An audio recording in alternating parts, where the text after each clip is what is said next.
शिव को जहाँ बोलना चाहिए वहाँ वो अपना ओपिनियन रखता है और बहुत स्ट्रांगली रखता है। कई बार ऐसे कहते हैं ना कि एक म्यान में दो तलवारें नहीं रह सकती। हालांकि मुझे प्रियंका का भी गेम अच्छा लग रहा है। अंकित एक बहुत अच्छे इंसान है कि आप किसी पर हाथ नहीं उठा सकते और इंटेंशनली तो नहीं ही नहीं। मैं नंबर 1 पे शिव को देखती हूँ। Welcome Megha ji on Bollywood spy. बहुत बहुत स्वागत है आपका। एंड जिस तरह से बिग बॉस से आपका भी नाता रहा है, उस शो की विनर रही है आप, और इस बार आप शिव को जो है सपोर्ट कर रही है, तो पहले शिव के बारे में पूछना चाहेंगे कि किस तरह से लग रहा है आपको उनका गेम अभी तक जो बिग बॉस 16 में हिंदी कलर्स बिग बॉस के शो में वो नज़र आ रहे हैं, आपको कैसा लग रहा है उनका? मैं एक्चुअली बहुत खुश हूँ और हैप्पीली सरप्राइज हूँ सीइंग शिव्स गेम, क्योंकि शिव जो मुझे पता है एक गुडी सा लड़का, बट MTV रोडीज़ देखने वालों को ये भी पता है कि when it comes to task और playing a good game, a healthy game, Shiv उस मामले में भी किसी से कम नहीं है। बट मुझे हमेशा से जब शिव कहता था कि मैं हिंदी बिग बॉस में भी जाना चाहता हूँ, तो मुझे हमेशा से ये होता था कि हिंदी बिग बॉस में इतनी लड़ाइयाँ होती है, इतने झगड़े होते हैं। हालांकि मराठी में थोड़े कम होते हैं, that can be little bit handled, but यहाँ पे कुछ नेक्स्ट लेवल की लड़ाइयाँ होती है। शिव कैसे हैंडल करेगा? But seeing Shiv's progress in this show, I am very happy कि पहले 2 हफ्ते थोड़ा चुप रहा, एंटरटेन कर रहा था, मस्ती मजाक कर रहा था, सब कर रहा था। बट जब किसी को रिटेलिएट करने की बारी आई तो शिव ने वो भी बहुत अच्छे तरीके से किया और कर रहा है। शिव को जहाँ बोलना चाहिए वहाँ वो अपना ओपिनियन रखता है और बहुत स्ट्रांगली रखता है। तो I am very happy with Shiv's game and the way he take care of his friends. जिस तरीके से अब्दू के साथ वो मस्ती मजाक करता है, बाकी स्टैन के साथ उसकी जो दोस्ती है, गोरी के साथ उसकी जो दोस्ती है, जिस तरीके से अपने पूरे ग्रुप को लेकर चलता है, उसे जब भी लगता है कि ग्रुप के कोई 2 सदस्य अगर थोड़े नाराज़ है या ओवरशैडो दूसरे लोग उनको आके कर रहे हैं, तो उसे पता है कि अपने लोगों को, अपने दोस्तों को किस तरीके से एक करके रखना है, किस तरीके से अपने ग्रुप को संभाल के रखना है। वेराज अगर उनको कोई छेड़े भी तो किस तरीके से उनके लिए स्टैंड लेना है। शिव वो लड़का है जो एक बार खुद के लिए खड़ा नहीं होगा, वो बोलेगा जाने दो, मेरे बारे में है ना, छोड़ दो, माफ़ कर दो। पर अगर उसके दोस्ती पे कोई आ जाए, उसके दोस्तों पर अगर कोई कुछ गलत करने की कोशिश करे, तो वो कभी अपनी दोस्ती निभाने से पीछे नहीं हटता। और डेफिनेटली दूसरे कई लोग हैं जिनको फट्टे में टांग अड़ाने की आदत है। शिव को वो आदत नहीं है, वो बस अपने दोस्तों के साथ स्ट्रांगली खड़ा रहता है जहाँ पे उसे लगता है कि उसके दोस्तों को उसकी ज़रूरत है। ओके, एंड दोस्ती का जिक्र आया तो वही दुश्मन का जिक्र करना चाहूँगी। प्रियंका से बहुत खटती है उनकी, काफ़ी कुछ दोनों में मसले होते रहते हैं, झगड़े होते रहते, एक दूसरे को एक ताना मारी होती। तो उनकी जो 36 के आंकड़े को लेकर क्या कहना चाहेंगे, प्रियंका एंड वर्सेस शिव? कई बार ऐसे कहते हैं ना कि एक म्यान में 2 तलवारें नहीं रह सकती। तो आई गेस कहीं ना कहीं ऑफ कोर्स प्रियंका भी एक बहुत स्ट्रॉन्ग पर्सनालिटी है। शी इज़ वेरी ओपिनिएटेड और हालांकि मुझे प्रियंका का भी गेम अच्छा लग रहा है, बट प्रियंका का कई बार थोड़ा ओवर द टॉप चली जाती है चीज़ें कि वो बहुत ज़्यादा दूसरों के मसलों में बोलती है। हाँ, जब अगर अंकित के बारे में हो या उसके कोई क्लोज़ दोस्तों के बारे में हो तो उसका बोलना लाजमी होता है। जहाँ उसका कहीं दूर दूर तक कोई कनेक्शन भी नहीं होता है, उस चीज़ में भी आके प्रियंका को बोलने की आदत है। तो कहीं ना कहीं मुझे लगता है कि वो थोड़ा ज़्यादा हो जाता है। बट वेरएज शिव के बारे में जैसे मैंने अभी कहा कि उसे लगता है कि यहाँ पे मेरा बोलना ज़रूरी है, मेरा स्टैंड लेना ज़रूरी है, तो वो बहुत बखूबी से और बहुत स्ट्रांगली अपना ओपिनियन रखता है और वो स्टैंड लेता है। ओके, जहाँ पे जिस तरह से अंकित का आपने जिक्र किया, तो शिव ने कहा कि अंकित का गेम प्रियंका की वजह से दिख नहीं रहा है, उनकी छत्र छाया में वो चल रहे हैं। आप कितनी सहमत है इन बातों से? काफ़ी बार झगड़े में भी वो कहते कि पोपट बोल रहा है जब प्रियंका के बीच में। मेरे ख्याल से अंकित का गेम प्रियंका की वजह से दिख नहीं रहा है ऐसा मैं नहीं कहूँगी। इनफैक्ट थोड़ा बहुत अंकित जो दिख रहे हैं वो भी प्रियंका की वजह से ही दिख रहे हैं। अंकित एक बहुत अच्छे इंसान हैं, उनकी एक अपनी एक अलग पर्सनालिटी है, बट शायद वो पर्सनालिटी इस शो के लिए परफेक्ट नहीं है, क्योंकि ये शो बोलने का शो है, अपने मुद्दे रखने का और जहाँ पर आपको चीज़ें लगती है कि आपको यहाँ पे वोकल होना है, वहाँ पे वोकल होने का वो शो है।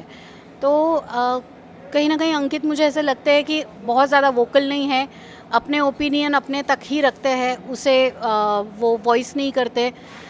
तो थोड़ा बहुत जो दिखते हैं वो प्रियंका से छोटी मोटी लड़ाइयाँ करते हुए उतना ही वो दिखते हैं, अदरवाइज़ वो कहाँ दिखते हैं, वो दिखते ही नहीं है। आई थिंक उनके लिए कुछ बिग बॉस से भी कई गुना और बेटर चीज़ें और better career is waiting outside for him, but I think this place is not for Ankit. Okay, Shiv और अर्चना की काफ़ी बड़ी लड़ाई हो चुकी है।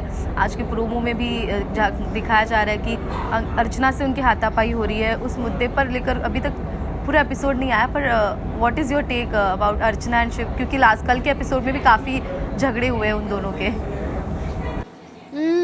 मेरा टेक यही रहेगा कि देखो, दिन की शुरुआत अगर कैसे हुई हमने अगर देखा है कल का एपिसोड, तो शिव और अर्चना दोनों एक दूसरे के आजू बाजू में खड़े होकर डांस कर रहे थे, और वो बिग बॉस का जो बोरिंग सा गाना है, बिग बॉस के है हम वासी और वो सब, वो बोरिंग से गाने को वो दोनों हैपनिंग तरीके से गा कर, नाच कर, एंटरटेन कर कर वो कर रहे थे। तो दिन में अगर दिन की शुरुआत ऐसे हो सकती है, तो रात को वो वहाँ पे लड़ाई में वो अगर कन्वर्ट हो जाती है, तो यही उस घर की खासियत है। आप सुबह कुछ और होते हो, आपका इंटेंशन कुछ और होता है, और दिन बीतते बीतते वो किसी और चीज़ चली जाती है। अगर वो हाथापाई, हालांकि हमने अभी तक वो एपिसोड देखा नहीं है, सिर्फ प्रोमो ही देखा है, और प्रोमो में इतना स्पष्ट तरीके से वो दिखाया नहीं गया है कि किस तरीके की लड़ाई हुई है, कहाँ से शुरू हुई है, कहाँ ख़त्म हुई है, वो हमने नहीं देखा है। बट सिर्फ इतना ही कहना चाहूँगी कि हर चीज़ में कोई भी 100% राइट नहीं होता या 100% रॉन्ग भी नहीं होता। बस वो एक मोमेंट होता है, हीट ऑफ द मोमेंट होता है, जहाँ पे आपके रिएक्शंस निकल आते हैं, और वो वही खेल है कि इन्हीं रिएक्शंस को तो आपको कंट्रोल करना है। इसी चीज़ का नाम बिग बॉस है। जब उसे पता है अर्चना को कि उसकी टेंडेंसी है, उसने कहा भी है बिग बॉस में कई बार कि मैं तो लोगों को ऐसे रैप्टे मारती हूँ, और मैं तो रास्ते पे वो करती हूँ, ये करती हूँ। जब उसे पता है कि उसका नेचर थोड़ा वॉयलेंट है, तो उसे अगर बिग बॉस में आना है तो उसे नेचर को थोड़ा मॉडिफाई करना चाहिए था, थोड़ा कंट्रोल करना चाहिए था, क्योंकि यहाँ पे हाथापाई नहीं चलती। It's a thumb rule, it's a main basic rule of big boss house कि आप किसी पर हाथ नहीं उठा सकते, और इंटेंशनली तो नहीं ही नहीं। मतलब कई बार टास्क में हो जाती है धक्का बुक्की, that can be understood, but ऐसे सिर्फ लड़ाई चल रही है और आप किसी पे हाथ उठा देते हो, किसी का गला दबा देते हो, दिस इज़ रॉन्ग। अब हमें एपिसोड नहीं देखा है, इस वजह से ये नहीं पता कि वो किस लेवल तक सीरियस हुआ है, किस लेवल तक क्या चीज़ें गई है। जब बिग बॉस ने उसे सीधा निष्कासित किया है, तो डेफिनेटली कुछ बड़ी ही चीज़ हुई होगी, और मेरे ख्याल से वो लड़की भी कह चुकी है पहले कि मैं कितने ऑडिशंस दे के, कई बार 4-4 साल से मैं ऑडिशन दे के यहाँ तक पहुँची हूँ। उसे भी थोड़ा समझ कर चलना चाहिए था शो में, पर अब जब उससे गलती हो गई है, तो मुझे लगता है ये जनता से ज़्यादा शिव और बिग बॉस और अर्चना, इन तीनों के बीच की ज़्यादा ये बात है। तो मेरे ख्याल से ये तीनों से ज़्यादा, मतलब शिव जो विक्टिम है इस पूरे मामले में जिस पर ये अटैक हुआ है, शिव को और बिग बॉस को ये हक है कि वो डिसाइड करें कि अर्चना के साथ क्या किया जाना चाहिए। हाँ, अगर मेरे साथ ये हुआ होता तो शायद मैं ये देखती क्या उस वजह से मुझे बहुत ज़्यादा हर्ट हुआ है, क्या मुझे बहुत बड़ी चोट पहुंची है, या उसका इंटेंशन क्या था मुझे चोट पहुंचाने का, इन सब चीज़ों के मामले में, और वो पूरा सिनेरियो क्या था, ये सोच के फिर मैं डिसीजन लेती, शायद उसे माफ़ भी कर देती। You never know. So let's see आगे क्या होता है। सोशल मीडिया पर शिव को लेकर इस तरह की बातें हो रही कि कहीं ना कहीं वो बुली करते हुए नज़र आ रहे, ऐसे लोगों का कहना है। एक अलग ग्रुप है जहाँ पर शिव को लेकर इस तरह से कहा जा रहा है, कई झगड़े में या फिर कभी कभी बुली कर देते, या फिर अंकित को पोपट कहना, या फिर कोई और किसी को चीज़ कहना। तो इस पर आपको कभी ऐसा लगा है? अरे ये सब चीज़ें तो होती है ना उस घर में।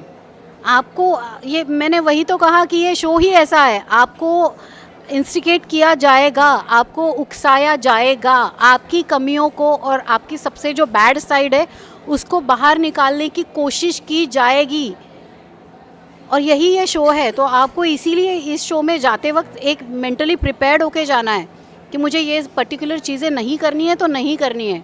हालांकि वहाँ पे सिचुएशन कई बार ऐसी हो जाती है कि you can not handle it, but अब हैंडल नहीं कर सकते हो तो उसके रिपरकेशन भी झेलो। और इंस्टिगेट करना and all that, it's a very cheap game. मेरे सीज़न में ये मैं बहुत भुगत चुकी हूँ कि कुत्ते छोड़ दिए जाए ऐसे आपके ऊपर, कुछ लोग छोड़ दिए जाते हैं कि जो आपको कंटिन्यूसली आपके ऊपर एक क्या कहते हैं उसे, अटैक करते रहते हैं, नॉट फिजिकली बट मेंटली आपको हरास्ट करते रहते हैं। और फिर बिग बॉस देखते हैं कि आप में कितनी क्षमता है उनको हैंडल करने की। Bigg Boss is all about that. But किसी को इंस्टिगेट करना, this should not be your game.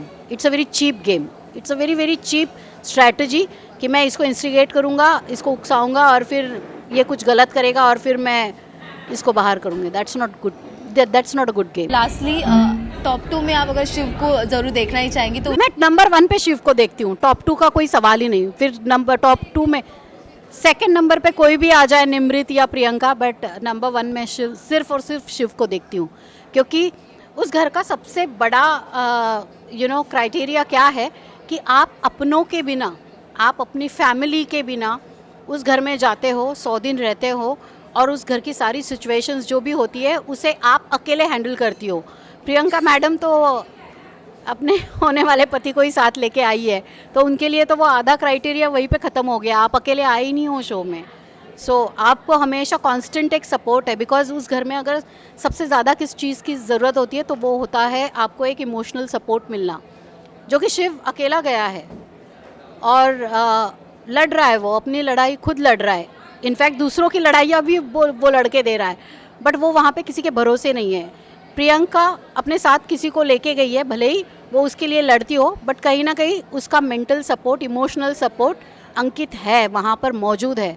कल को उसके साथ कोई लड़ाई होती है तो अंकित आता है उसे बचाने के लिए, उसके लिए बात करने के लिए। सो मेरे ख्याल से शिव से बड़ा और कोई कंटेंडर नहीं है जो वहाँ पे मुझे एज अ विनर उभरता हुआ नज़र आता हो।